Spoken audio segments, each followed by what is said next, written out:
What up, y'all? Welcome back to the Unexplained Outlook. Today we have Vivek Ramaswamy going up against a black baby boomer in a feud that gets pretty heated. Let's get right into it. Violence that you see out here. Well, look over the 400 years of all the violence that was perpetrated on our people. Over the 400 years, look what you did to our people.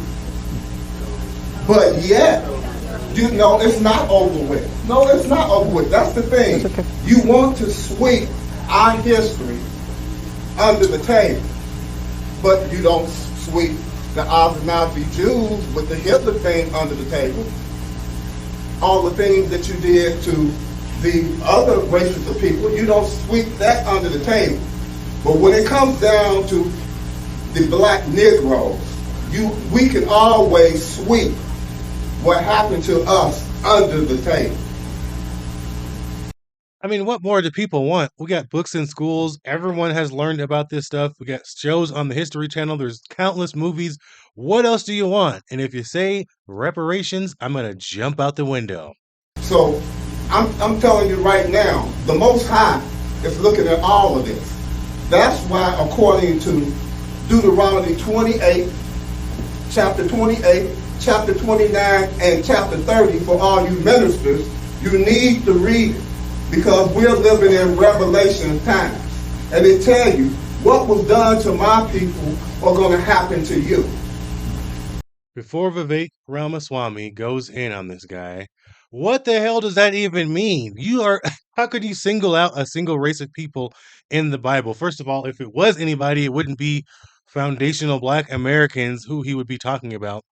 That is crazy to just find a scripture and just change that into fit your narrative. Like, come on, man. People aren't falling for this. I'm certainly not. And you just have to think, like, this is certainly only going to lead into people saying we need reparations. Because what else do you need? We are living in the greatest country on the face of the earth. Let's let Vivek go, because I can keep going all day. This guy frustrates me so much. These baby boomers. I know so many of them that are exactly like this guy. Robert, I want to thank you for one thing out the gate, is that I said this at the start. I don't think anybody think I planted Robert's question. We have promised an open and candid conversation. Sometimes that makes us uncomfortable. Yeah, it is. I felt a little uncomfortable as you asked that question, but that's what you should expect of your leaders, to be able to engage with you. So let me say a couple words. First, about the pride of this city. Christopher, you mentioned it at the outset. Cincinnati was the end of the Underground Railroad. Have we been perfect for all of our national history? Of course we're not perfect. In fact, we're destined to never be perfect, because we're not a nation comprised of gods. We're a nation comprised of human beings. And we're a nation founded on a set of ideals. So that means you will always be imperfect, because nobody ever criticizes China or Iran or whatever for hypocrisy. Because to be a hypocritical nation, you had to have ideals in the first place. So here's what I'll tell you, Robert. Am I going to say America was perfect for every chapter of our national history? Of course not. We're a nation founded on ideals. We're a nation founded on human beings who will always fall short of those ideals. But I would rather live in a country that has ideals and falls short of them than to live in a country with no ideals at all. And I'll give you a chance to respond in a moment. Do I think we should sweep the parts of our history that make us uncomfortable under the rug? No. Just as I don't think we should sweep last week's history under the rug. No. We have to confront what is true, not just when it makes us uncomfortable, but precisely when it does not. But the question is how we move forward. Because the only part that lands with me a little bit differently is when you say our people. When I hear that, I'm thinking about our people as everybody in this room. I see black, white, brown, man, woman. These are our people.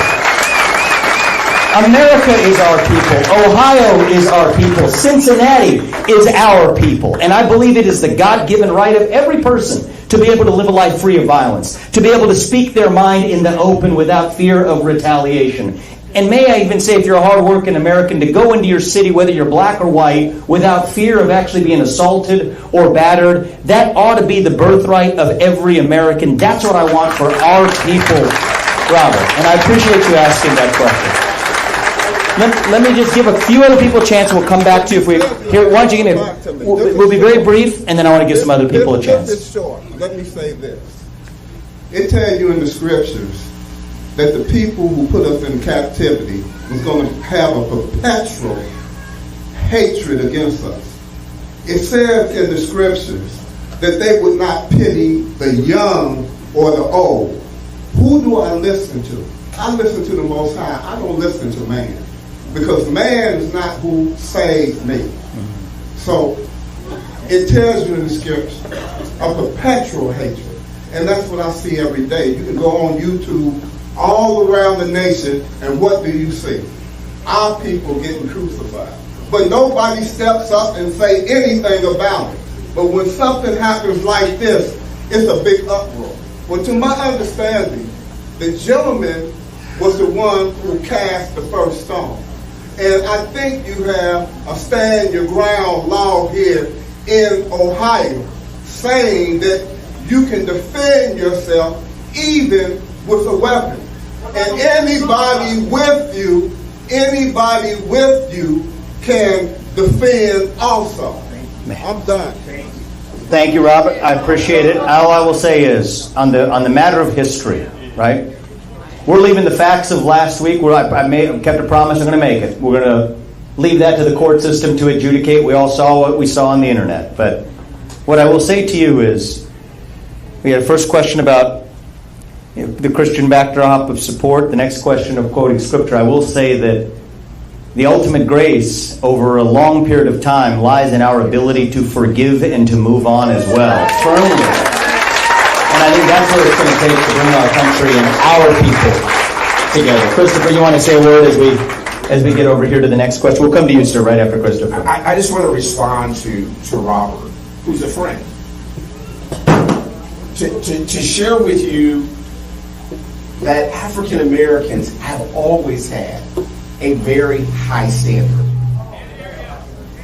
African Americans in our country have always had a very high standard. Our people, even in poverty, operated at the highest level of dignity. An example would be the Tuskegee Airmen. And so what I want to share with all of you is what happened 10 or 12 days ago was not our best moment. It was not. We cannot operate eye for an eye and tooth for a tooth. It is not how we operate. Punching people in the face and knocking Holly out. Holly did not deserve what happened to her. Those men operating with a WWE and jumping off on them and slamming their bodies into them was not our best moment. It wasn't our best moment as Americans. It wasn't our best moment as a people. We must own that.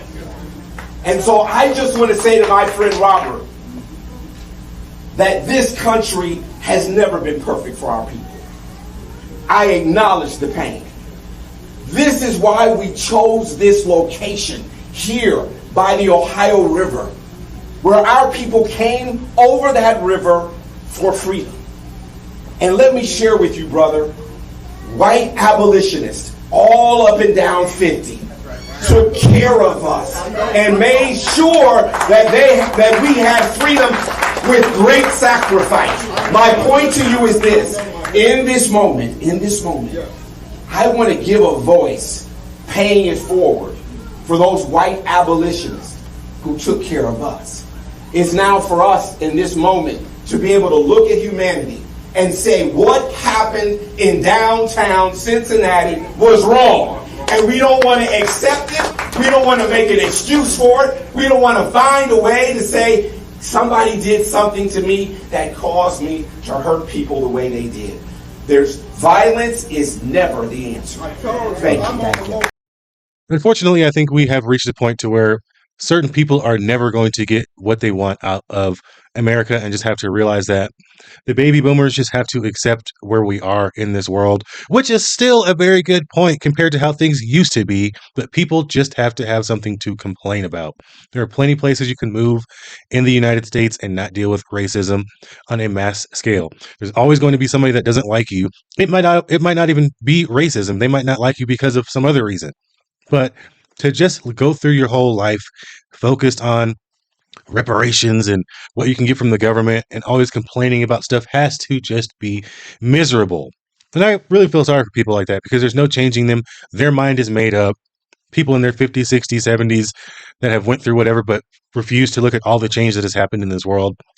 And a lot of it has to do with them not going hard enough in accomplishing what they needed to accomplish. I've seen so many successful African Americans that are not going around complaining about the same things. And it just blows my mind that there still are so many people that just refuse to get out of the hole and be crabs in a barrel and just hate America. It just blows my mind. It's really sad. So I really hope and pray that one day Black people can get out of this America hates us syndrome because that's not really the case.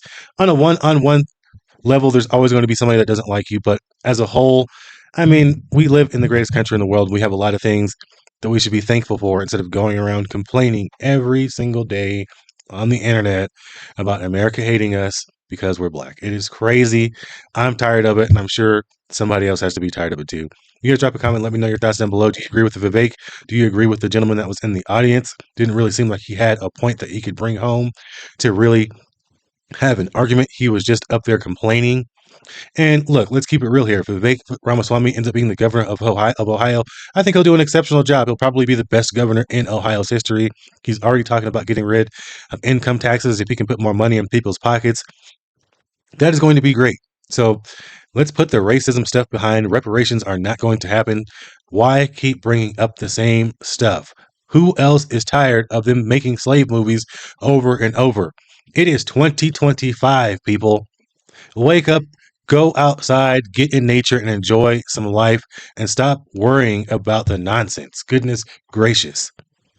Y'all have a wonderful day. You're watching Unexplained Outlook, and I'll catch you in the next video. Peace.